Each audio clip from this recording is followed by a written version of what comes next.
In the last class हम लोगों ने सिलेबस डिस्कस किया था, थोड़ा सा सिलेबस डिस्कस किया था, उसी का कॉन्टिन्यूस पार्ट है। आज हम सिलेबस का सेकंड लेक्चर देख रहे हैं, उसमें हम सिलेबस फिर से आज हम डिस्कस करेंगे।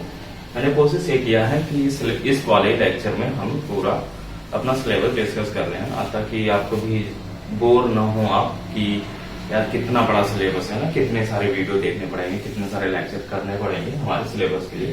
तो मैंने कोशिश ये की कि इसी लेक्चर में हम समअप कर लें अपने सिलेबस को, और बाकी जो 2-4 फाइन पॉइंट्स जो हमारे रह जाएंगे ना, उससे हम डिस्कस करते रहेंगे धीरे धीरे फर्दर, और हम अपने कोर्स को नेक्स्ट लेक्चर से हम आगे करेंगे ना। तो आज हम इसमें देख लेते हैं अपना बेसिक नहीं, मतलब इसमें मैंने तो कोशिश ये की है कि जो हमारे बेसिक्स टूल्स हैं वो तो हम डिस्कस करने ही वाले हैं। उसके बाद में मैंने यहाँ पे लिख रखा है एडवांस। हम सी में क्या चीजें और एडवांस पढ़ने वाले हैं, बाकी पढ़ते तो सब हम लोग हैं, जैसे मैंने पॉइंटर पढ़ा है, ये सारी चीजें तो सब लोग पढ़ते हैं। एडवांस क्या पढ़ने वाले हैं वो चीजें मैंने भी इसमें दे रखी है ना, ये सारी चीजें हम डिस्कस करने वाले हैं। तो शुरू करते हैं। यहाँ पे मैंने दे रखा पहला कंट्रोल स्टेटमेंट। कंट्रोल स्टेटमेंट्स में हम पढ़ेंगे पहले इफ स्टेटमेंट, फिर if else, switch, go to, jump and for while loop and do while loop, nested while loop, बहुत सारी चीजें हम नेस्टेड फॉर लूप, जो भी इसमें जो छोटे छोटे पॉइंट्स है ना, सारी चीजें हम डिस्कस करने वाले हैं in the control statement. Control statements में मैंने बताया जैसे इफ, नेस्टेड इफ हम देखेंगे, फिर इफ एल्स देखेंगे, फिर नेस्टेड इफ एल्स देखेंगे, स्विच स्टेटमेंट क्या होता है, गो टू क्या होता है, जंप कैसे करते हैं किसी स्टेटमेंट में, है। उसके बाद में फॉर व्हाइल लूप क्या होता है, फिर व्हाइल लूप क्या होता है, डू व्हाइल लूप होता है क्या, ये सारी चीजें हम डिस्कस करने वाले हैं। नेस्टेड फॉर लूप भी होता है, इसमें बहुत इंपॉर्टेंट होता है आपका कंट्रोल स्टेटमेंट में नेस्टेड फॉर लूप, है ना। फॉर लूप के अंदर भी एक फॉर लूप लगाना, उसे हम बोलते हैं नेस्टेड फॉर लूप। ये सारी चीजें हम डिस्कस करने वाले हैं इसमें। उसके बाद में हमारा आ जाता है फंक्शन। नेक्स्ट आ जाता है फंक्शंस क्या होते हैं, फंक्शंस कैसे बनाते हैं, प्रोटोटाइप क्या होता है, डिक्लेयर कैसे करते हैं, इसे डिफाइन कैसे करते हैं, कॉल कैसे कराते हैं, ये सारी चीजें हम इसमें फंक्शंस में डिक्लेयर पढ़ने वाले हैं। फंक्शन में 2-3 चीजें और भी जो होती हैं अच्छे से पढ़ने वाले हैं। कॉल बाय वैल्यू क्या होता है, उसके बाद में कॉल बाय एड्रेस क्या होता है, और थर्ड पॉइंट ये होता है कॉल बाय रेफरेंस। ये 3 टर्म होते हैं, लेकिन हमें बताया जाता है केवल 2 ही term, call by address and call by value. और एड्रेस, कॉल बाय एड्रेस को ही हमें बता दिया जाता है कि यही रेफरेंस है, लेकिन रेफरेंस में कॉल बाय वैल्यू और कॉल बाय रेफरेंस में दोनों में फर्क है ना। अब कॉल बाय रेफरेंस और कॉल बाय एड्रेस, यानी सब मिला के हम 3 टर्म देखने वाले हैं। कॉल बाय वैल्यू क्या होता है, कॉल बाय रेफरेंस क्या होता है, कॉल बाय एड्रेस क्या होता है, तीनों अलग अलग चीजें हैं, है ना। उसके बाद में इसमें दे रखा है स्टोरेज क्लासेस क्या होती हैं, ये देखेंगे हम लोग। रिकर्जन क्या होता है, और भी जितने हम किसी मेथड को कैसे कॉल कराते हैं, किसी फंक्शन को हम जनरली फंक्शन बोलते हैं, उस मेथड को एक कैसे कॉल कराते हैं, और कैसे एड्रेस लाइक हमें पूरा का पूरा फंक्शन भेजना है किसी पैरामीटर्स को, तो कैसे भेजेंगे, सारी चीजें हम देखने वाले हैं। इसमें कोई भी चीज हम छोड़ने वाले नहीं है ना। तो जितनी भी सारी चीजें इसमें लिखी, इससे भी बहुत सारी चीजें हैं। वैसे तो मैंने केवल छोटा चीजें, मोटा चीजें लिखी है, जैसे जो हमारे लिए बहुत जरूरी है, लेकिन जरूरी तो सब कुछ है हमारे हिसाब से, है ना। हम क्योंकि पूरा सिलेबस पढ़ने वाले हैं, कुछ भी चीजें छोड़ने वाले नहीं, तो हमारे लिए जरूरी तो सब चीजें हैं। लेकिन यहाँ पे बोर्ड पे स्पेस ना होने के लिए मैंने क्या किया, केवल कुछ ही चीजें लिखी है, बाकी उसके अंदर भी जितनी चीजें आएंगी ना, हम लोग सारी चीजें डिस्कस करने वाले हैं अबाउट द फंक्शन। फिर आता है नेक्स्ट हमारा एरे। एरे क्या होता है, सबसे जरूरी चीज होता है एरे हमारा। फिर एरे भी 2 तरह के होते हैं, एक स्ट्रिंग होता है, फिर एक एरे होता है ना। स्ट्रिंग को हम बोलते हैं सीक्वेंस ऑफ कैरेक्टर्स को हम स्ट्रिंग बोलते हैं, जो हम आगे देखने वाले हैं इसी में है। उसके बाद में कलेक्शन ऑफ नंबर्स, यानी कई सारे नंबर्स इकट्ठा हो जाए जैसे, उसे हम बोलते हैं एरे। तो ये सारी चीजें हम देखने वाले हैं। एरे में और भी एरे के बारे में हम पढ़ेंगे, जैसे एरे को डिक्लेयर कैसे करते हैं, किस तरह से कॉल कराते हैं, इसके वैल्यू को एक्सेस कैसे करते हैं, वैल्यू इनपुट कैसे करते हैं, किसी एरे को हमने बना लिया तो उसे डिलीट कैसे करेंगे, पर्टिकुलर एलिमेंट कैसे डिलीट करेंगे, एड्रेस उसका कैसे फाइंड करते हैं, ये सारी चीजें हम देखने वाले हैं। उसके बाद में आता है हमारा कई सारे टाइप के होते हैं, कई तरह के टाइप होते हैं इसमें एरे में। जैसे 1D एरे क्या होता है, 2D एरे क्या होता है, मल्टी डायमेंशन एरे क्या होता है। जैसे 1D एरे मतलब हो 1 डायमेंशन एरे, 2D एरे मतलब है 2 dimension array, and third one आता है मल्टी डायमेंशन एरे, है ना। ये सारी चीजें देखेंगे। फिर एरे ऑफ फंक्शंस देखेंगे कि हम एज अ फंक्शन एरे को कैसे पास करा सकते हैं। उसके बाद में बहुत सारी चीजें जो भी इसमें छोड़ रही है ना, सारी चीजें हम पढ़ने वाले हैं। मैंने तो केवल 2-3 चीजें लिखी हैं, बहुत सारी चीजें इसमें हम कोई भी पॉइंट नहीं छोड़ेंगे, इसमें सारी चीजें पढ़ने वाले हैं। फिर आता है हमारा पॉइंटर्स। पॉइंटर्स क्या करता है, पॉइंटर्स हमारे लिए बहुत जरूरी होता है इन द सी लैंग्वेज। सारे लैंग्वेज में पॉइंटर्स जरूरी होता है। इवन तो सी में तो हमें एक्सप्लिसिटली मिल जाता है, मतलब हमने डिसाइड करना पड़ता है पॉइंटर कैसे बनाएंगे, कहाँ से क्या करेंगे। ये सारी चीजें हमें तो सी में अलाउ होती हैं कि खुद से बनाना। दूसरी लैंग्वेजेस क्या करती हैं, पॉइंटर्स को अलाउ नहीं करती है ना। पॉइंटर जैसे आप जब पढ़ेंगे, जावा पढ़ने जाएंगे सपोज आप, इसके बाद मूव करेंगे जावा पे, नेक्स्ट बैच हम लोग नेक्स्ट क्लास लाने वाले हैं, नेक्स्ट कोर्स में हम जावा पढ़ने वाले हैं, तो उसमें हम लोग देखेंगे कि उसमें पॉइंटर नहीं दे रखा होता है ना। पॉइंटर का कॉन्सेप्ट है ही नहीं उसमें, तो उसमें दे नहीं रखा लेकिन होता है ना, होता है। हम उसे इन अदर वे हम यूज करते हैं। हालांकि उसमें जर्नली ऐसा नहीं दे रखा कि ये पॉइंटर आपको पढ़ना है, ये ऐसा नहीं दे रखा होता। इम्प्लिसिटली यानी उसके इंटरनल पार्ट में दे रखा होता है, एक्सटर्नल पार्ट में नहीं दे रखा होता है। जो चीजें हमें दिखाई नहीं देती है, जो चीज पॉइंटर उसमें हमें दिखाई नहीं देता। अब इसमें हमें सीधा सीधा एक टॉपिक दे रखा है कि इसे हमें पॉइंटर पढ़ना है। अब पहले पॉइंटर को कैसे, पॉइंटर होता क्या है, उसके बैकग्राउंड के बारे में पूरा जानेंगे, है ना। उसके बाद में कैसे डिक्लेयर करते हैं, एक्सेस कैसे करते हैं उसे, ये करता क्या है। उसके बाद में हम देखेंगे वाइड पॉइंटर क्या होता है, नल पॉइंटर क्या होता है, किसी पॉइंटर को एज अ फंक्शन भेजना हो तो कैसे भेजेंगे, किसी पॉइंटर पे क्या मतलब कि इसका काम क्या है, किसी एड्रेस को एक्सेस कैसे करता है ये। फिर क्या होता है कि नेक्स्ट आता है हमारा सबसे मोस्ट इम्पोर्टेंट डायनेमिक पॉइंटर क्या होता है। जैसे पॉइंटर्स होते हैं जो हमारे बेसिकली मैं थोड़ा सा ओवरव्यू दे दूं आपको कि पॉइंटर करता क्या है कि किसी भी चीज का ना एड्रेस स्टोर करता है अपने पास, किसी भी वैल्यू का एड्रेस स्टोर करता है, वैल्यू स्टोर नहीं करता। दो चीजें होती हैं किसी भी चीज के लिए हमारे पास, एक वैल्यू होता है, उसका एड्रेस होता है, जो हम देखेंगे जनरली आगे। जैसे जैसे हम आगे बढ़ते जाएंगे तो देखेंगे वैल्यू क्या होता है और उसका एड्रेस क्या होता है और कैसे दोनों एक्सेस किए जाते हैं थ्रू पॉइंटर, है ना। उसके बाद में डायनेमिक मेमोरी एलोकेशन, हमें जैसे रन टाइम पे मेमोरी एलोकेट करना है, हमें क्या करना है कि जैसे चलते चलते आपके प्रोग्राम ने मेमोरी एलोकेट कर ली फ्रॉम द हीप। जो हमारा हार्ड डिस्क होता है, जो हमारी मेमोरी एरिया होती है, जिसे हम रैम बोलते हैं, उसे क्या बोलते हैं, हम हीप बोलते हैं। द कंप्यूटर लैंग्वेज हम हीप बोलते हैं। चलते चलते हमारे प्रोग्राम में क्या किया, थोड़ा सा मेमोरी कहाँ से, रैम से एलोकेट कर लिया, है ना। तो ये भी चीजें हम डिटेल में देखने वाले हैं। अभी तो आपको समझ नहीं आने वाला, आप सिलेबस देखें केवल, हम केवल अभी एक ओवरव्यू दे रहे हैं ना, देख रहे हैं। तो अभी इतना समझो कि डायनेमिक मेमोरी एलोकेशन हम देखने वाले हैं। इसमें बहुत सारी चीजें होती हैं और ये चीज अचीव करने के लिए, डायनेमिक मेमोरी एलोकेशन अचीव करने के लिए आपको क्या कर, किसका यूज करते हैं, पॉइंटर का यूज करते हैं। तो ये चीज आपको ध्यान रखनी है। फिर आता है स्ट्रिंग। हमारा स्ट्रिंग मैंने पहले बता दिया कि जब एरे होता है, लेकिन एरे और स्ट्रिंग में दोनों में फर्क होता है। वो भी फर्क किस चीज में होता है, डेटा टाइप में। डेटा टाइप क्या है, जैसे हमारा जो अल्फाबेट है ना, ABCD, इनका जब कलेक्शन बना लेते हैं, कलेक्शन बना के कोई वर्ड बनाया या सेंटेंस बनाया ना, तो उसे हम बोलते हैं स्ट्रिंग।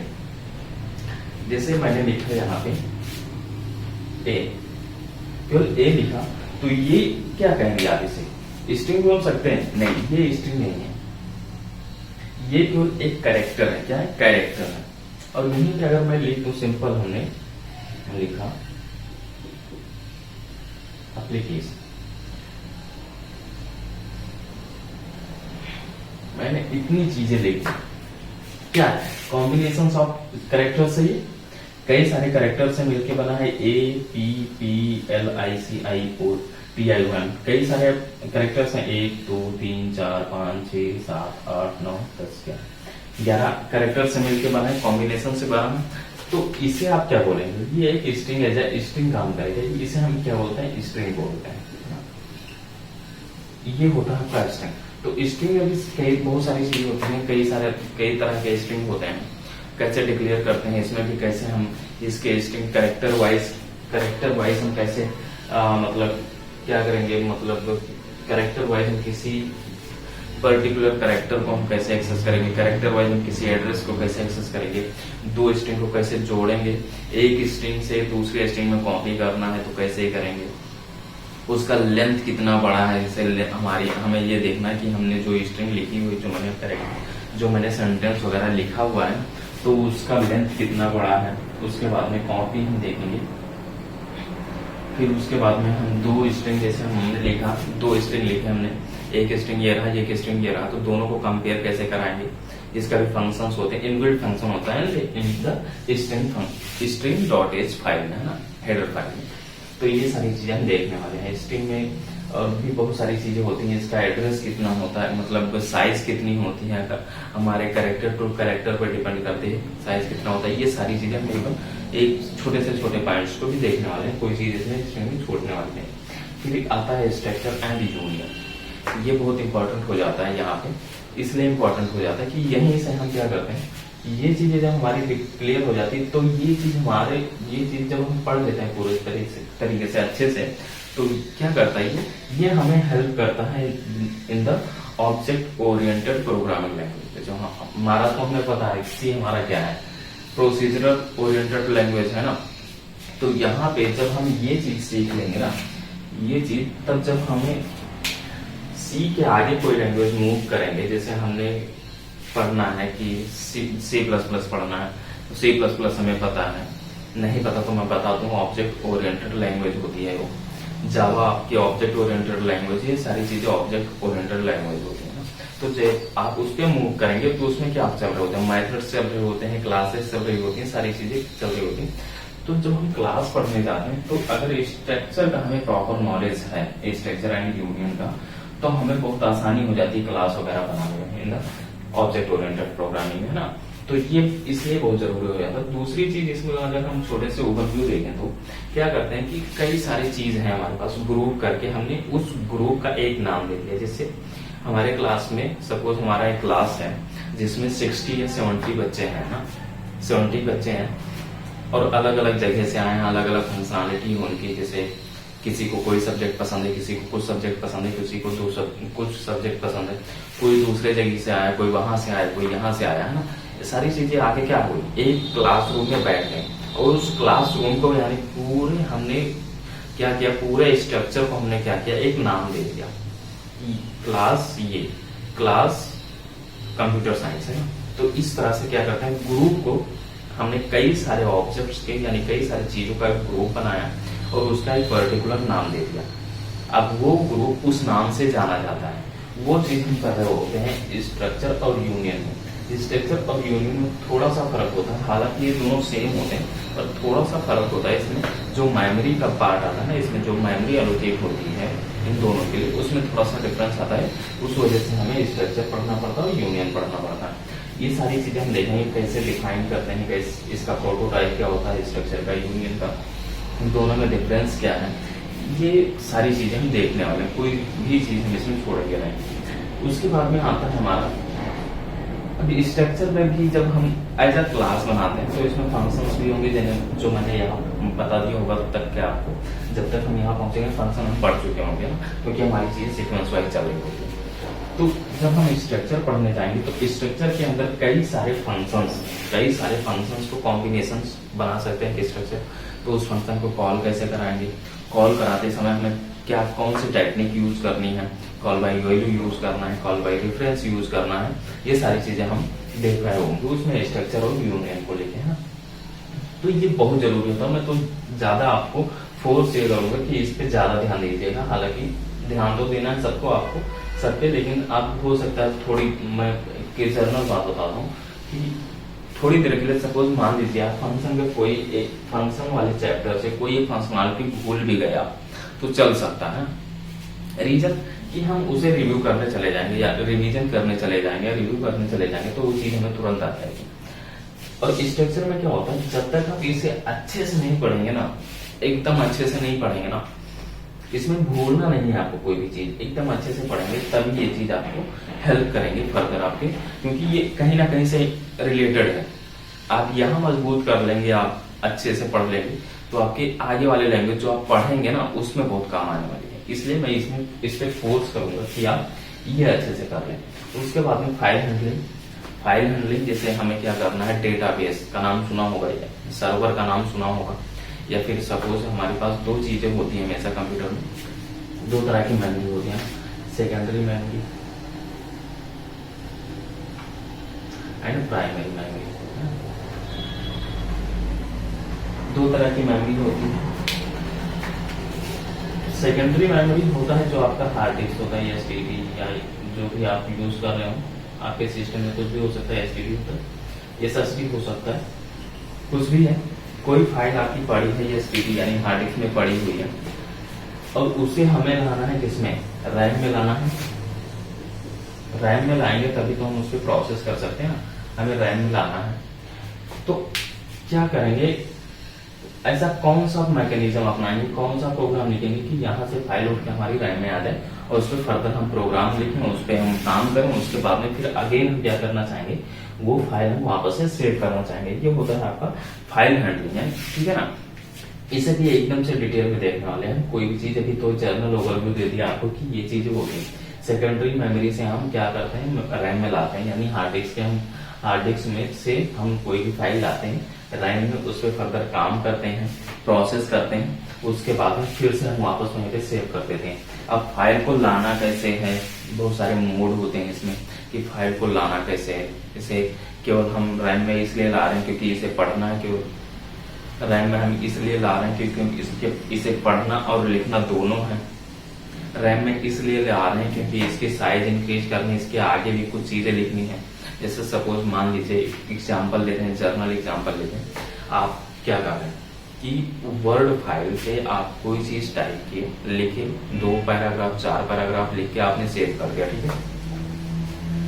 आपको नेक्स्ट टाइम क्या हुआ कि आप अब उसी फाइल को खोला आपने और उसमें और चीजें आगे की जोड़ने लगी। जैसे 4 पैराग्राफ मैंने लिख के सेव कर दिया था, अब हमें कुछ चीजें और याद आ गई, कुछ चीजें हम एक्सटेंड करना चाहते हैं, तो उसको हम किस तरह से खोलेंगे कि हम उसमें एक्सटेंड कर सकें ना। तो ये चीजें होती हैं कि हम आगे भी लिख सकें। इस तरह बहुत सारे मोड होते हैं इसमें फाइल को पढ़ने के लिए, है ना, खोलने के लिए, अपेंड करने के लिए, कर्सर हमारा कहाँ होगा, ये सारी चीजें हम लिखना कहाँ से शुरू करेंगे। जनरल ये तो हमारा वर्ड फाइल तो मैंने कि चाहे जहां चाहा वहां पे हमने कर्सर को क्लिक किया, अब वहां से लिखना शुरू करते हैं। नहीं, ये हमारी प्रोग्रामिंग है। प्रोग्रामिंग में हमेशा हमारी चीजें कोड में चल रही होती है ना, कोडिंग इसीलिए इसे बोलते हैं, हर चीजें कोड में चल रही होती है।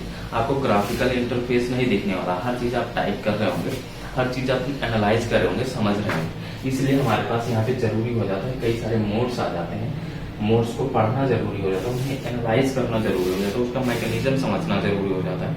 उसमें आपको सबसे मोस्ट इंटरेस्टिंग पार्ट ये लगेगा कि सीक जी, है ना, 2 फंक्शन है, इनबिल्ट फंक्शन है जो आपके फाइल हैंडलिंग में काम आते हैं। सीक जी और सीक पी क्या करते हैं, सीक जी हम क्या करते हैं कि सीक जी का मतलब होता है कहीं पे बैठ के उस फाइल को चुपके से देखना। बहुत सारी चीजें होती हैं इसमें, तो हम ये सब चीजें हम उसमें देखने वाले हैं फाइल हैंडलिंग, कोई भी चीज हम छोड़ने वाले नहीं इसमें। और एक बात हमेशा याद रखिए कि जितने भी मैं आपको ये सिलेबस बताते जा रहा हूँ, हर टॉपिक पे हम 3 से 4 प्रोग्राम कर रहे होंगे लगभग। अगर इस तरह जर्नल बात करें तो जब तक हमारा सिलेबस खत्म होगा लास्ट में, तब तक के हम 500 से 600 प्रोग्राम कर चुके होंगे, है ना। इतने प्रैक्टिकल करने हैं आपको। मैं 500 से 600 प्रोग्राम आपको कराऊंगा, प्रैक्टिकल कराऊंगा, आप तो पता नहीं कितने कराने वाले हैं, क्योंकि आप जब तक खुद से कुछ नहीं करेंगे ना, होने वाला नहीं है। आपको खुद से भी मेहनत करनी है अपने ऊपर, है ना। तो ये सारी चीजें होने वाली हैं। उसके बाद में आता है हमारा प्री प्रोसेसर। प्री प्रोसेसर मतलब होता है ये कि प्री प्रोसेसर यानी प्रोसेस होने से पहले कोई चीज चल जाना। जैसे एक एग्जांपल लें तो क्या होगा, आपने छोटा सा एक स्नाइपर देखा होगा सी लैंग्वेज में, जो भी लिखा हुआ प्रोग्राम, है ना, छोटा सा तो प्रोग्राम देखा ही होगा। हम लिखते हैं हैश इंक्लूड stdio डॉट, इतनी चीजें लिखते हैं पहले। सबसे पहले ऊपर टॉप ऑफ द कोड, है ना, टॉप ऑफ द प्रोग्राम, सबसे पहले हम यही लिखते हैं।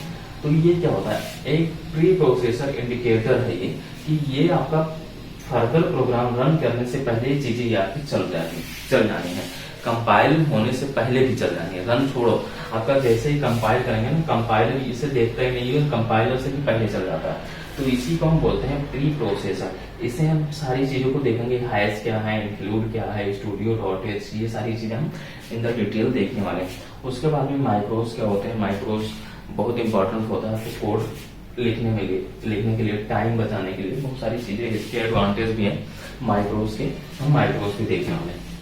उसके बाद में आता है हमारा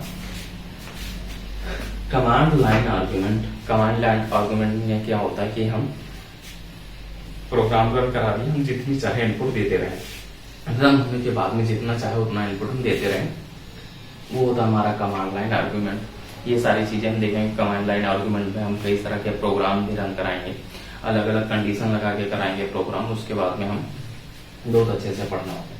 फिर ये तो चीजें रही, इतनी सारी चीजें रही जो हमारी बेसिक हम पढ़ते ही पढ़ते हैं हर सब्जेक्ट में। हर सब्जेक्ट में नहीं, हर टीचर ये पढ़ाता ही पढ़ाता है आपको, है।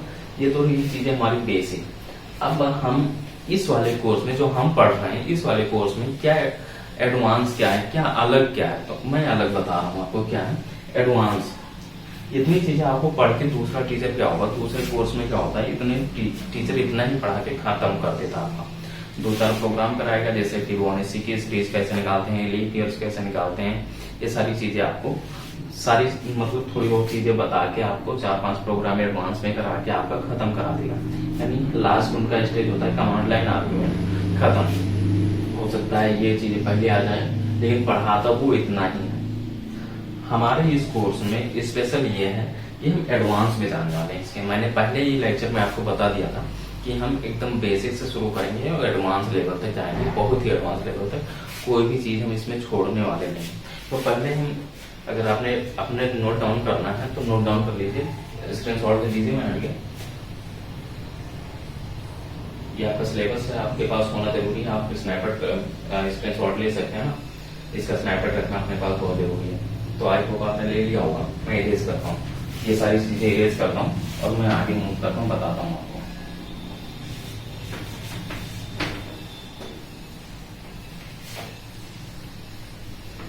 एडवांस की बात करेंगे हम लोग कि एडवांस में पढ़ने क्या हो जाएंगे, एडवांस में क्या चीजें आने वाली हैं।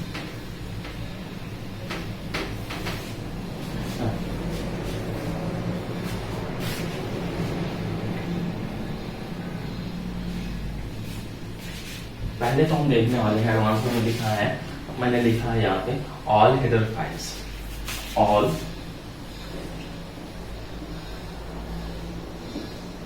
हेडर फाइल्स, इसका मतलब क्या हुआ, देखिए जब आप कंपाइलर यूज करते हैं सी प्रोग्राम रन कराने के लिए, मतलब कोई आईडीई यूज करते हैं, कोई सॉफ्टवेयर यूज करते हैं सी प्रोग्राम रन कराने के लिए, तो उसके साथ इनबिल्ट हमें हेडर फाइल्स यानी लाइब्रेरी फंक्शंस मिल जाते हैं, लाइब्रेरी फाइल्स मिल जाती हैं। टोटल हेडर फाइल्स, जिसे हम हेडर फाइल बोलते हैं, टोटल हेडर फाइल्स कितने हमारे इनबिल्ट जो मिलते हैं वो 47 होते हैं। आप खोल के देखिएगा, मैं बताऊंगा कैसे देखेंगे, कहाँ पे है ये चीजें, सेव कहाँ हुई है, उसे खोल के हम देखेंगे विद द फैक्ट का, है ना।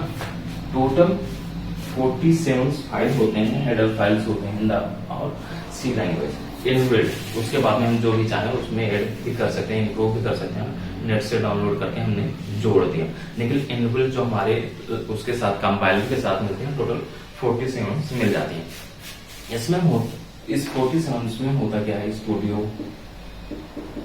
.h, कोनियम .h, उसके बाद में DOS.h, math .h, string .h, उसके बाद में std, lib.h,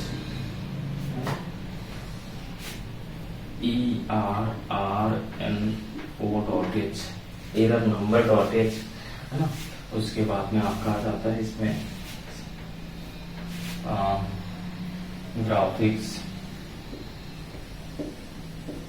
.h, फिर आता है आपका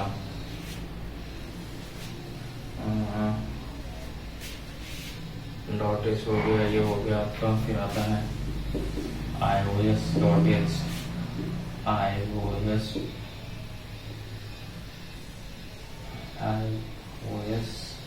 stream garbage है ना, एक्सेट्रा।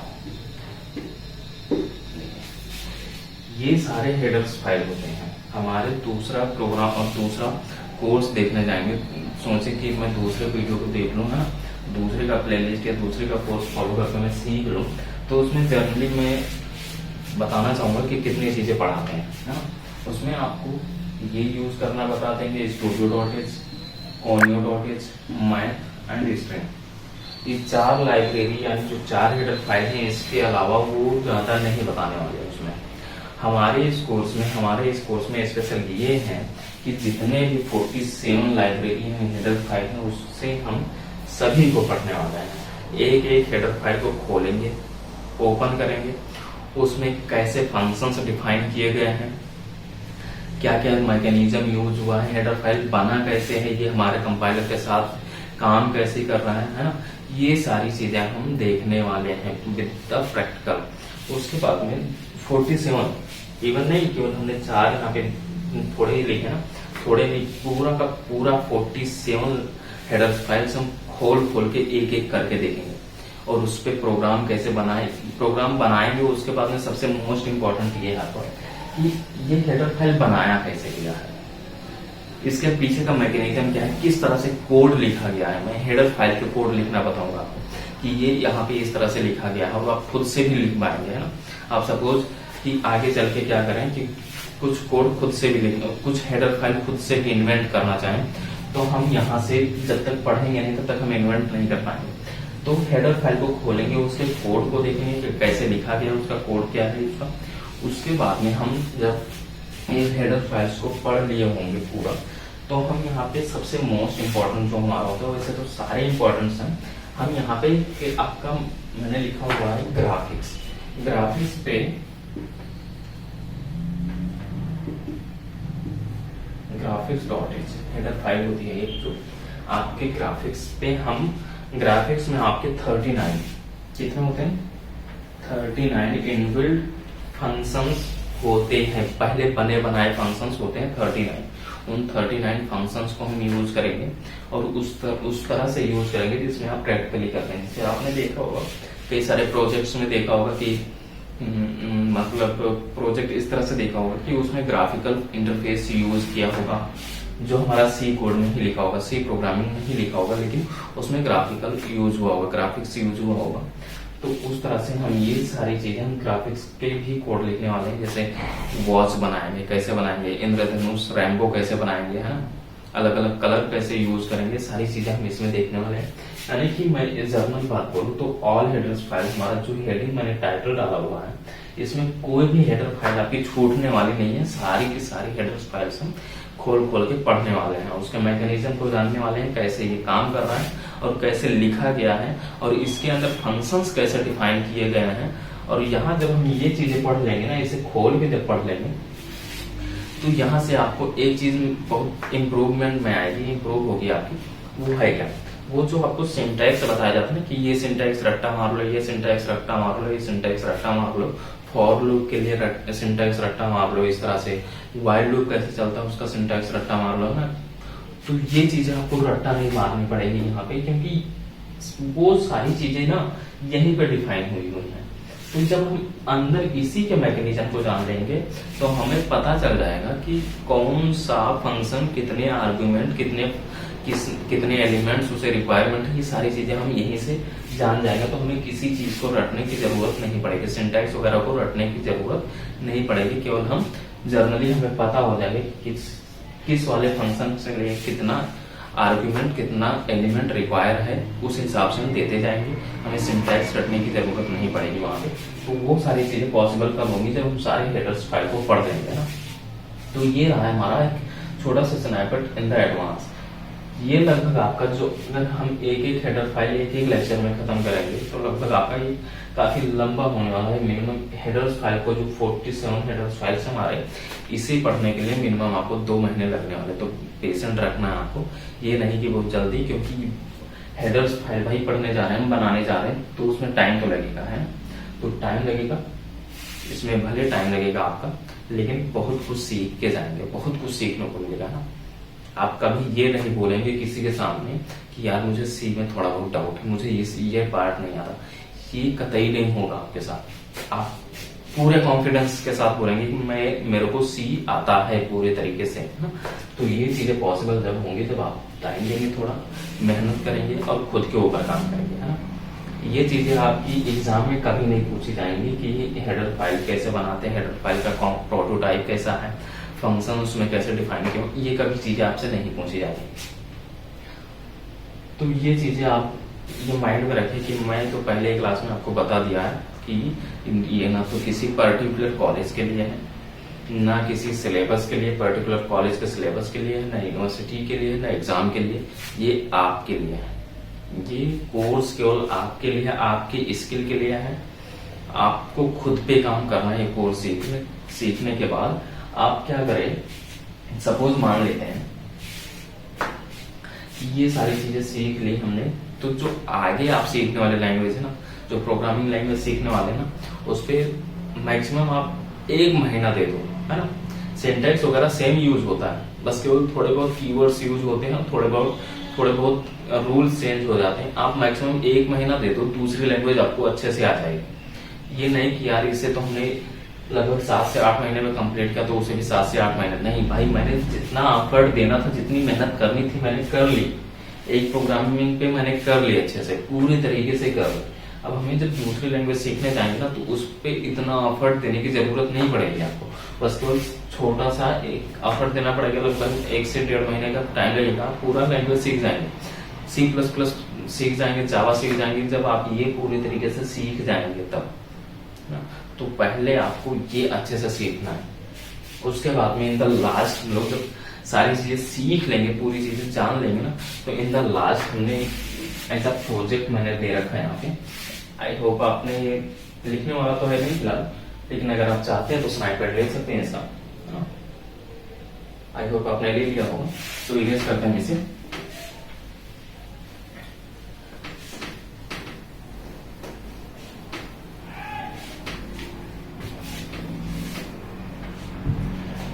मैंने यहाँ पे सेकंड पे लिखा हुआ है प्रोजेक्ट।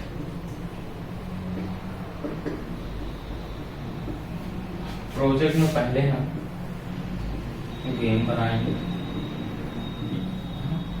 Using graphics.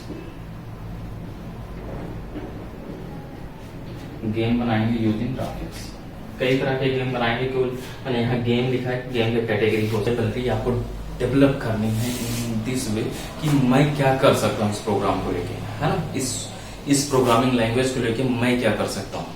तो दुनिया कर रही है, मुझे नहीं करना भाई, कुछ अलग करना है ना। तो ये सारी चीजें आपके लिए बहुत जरूरी हो जाती है, वोकैबुलरी डेवलप करना। तो अब हमारे पास क्या था, हमने सारा कुछ पढ़ लिया, सारा कुछ टूल हमारे हाथ में आ गया।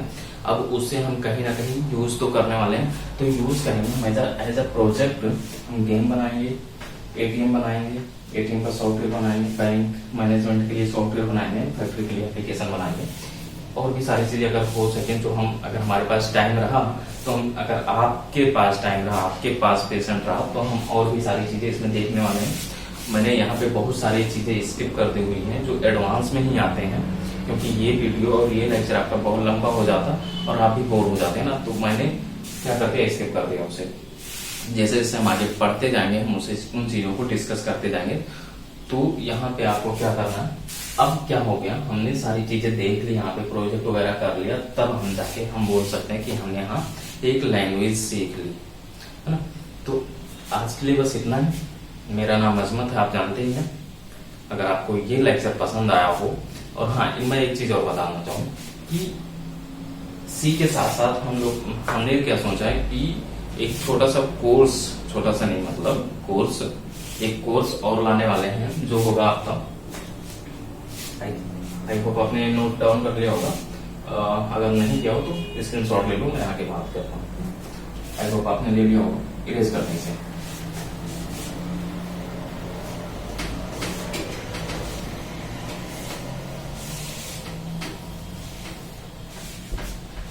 हम दूसरा कोर्स लाने वाले हैं जो होगा आपका C++ पे। एक रहा, दूसरा रहा हमारा होगा जो डॉट नेट पे होगा। डॉट नेट में कई सारे ब्रांचेस होते हैं और डॉट नेट के स्पेसिफिक हम C# पढ़ने वाले हैं, है ना। फिर रहा आपका थर्ड जो होगा आपका जावा, जावा का कोर्स हम लाने वाले हैं, जावा पढ़ने वाले हैं। और फोर्थ रहा आपका वेब डेवलपमेंट।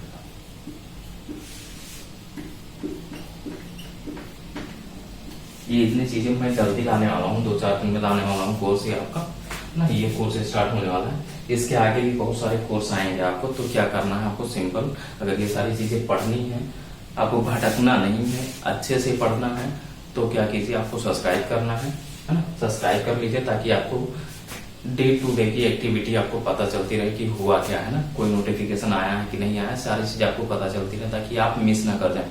जैसे मैंने बताया कि C लैंग्वेज जो हमारा बड़ा कोर्स है, तो इस तरह से अगर आप मिस कर जाएंगे तो आप ही लेट होते जाएंगे ना। तो आपको क्या करना, नोटिफिकेशन के लिए आपको सब्सक्राइब कर लेना, ठीक है। उसके बाद में जब हम नेक्स्ट क्लास में, जब हम ये सारी चीजें हम तो बाद में बात करेंगे, जो हम नेक्स्ट क्लास में बात करने वाले वो हुआ हमारा, जो हमने पहले कल वाले लेक्चर में हमने बात की थी, फर्स्ट वाले जो हमारा सिलेबस का डिस्कशन था, फर्स्ट लेक्चर, उसमें हमने बात की थी। पहला जो टॉपिक होगा आपका, what is C language, what is C language हम बात करने वाले हैं नेक्स्ट लेक्चर। तो बने रहिए आप, आज के लिए बस इतना ही, ध्यान रखिए अपना, थैंक यू।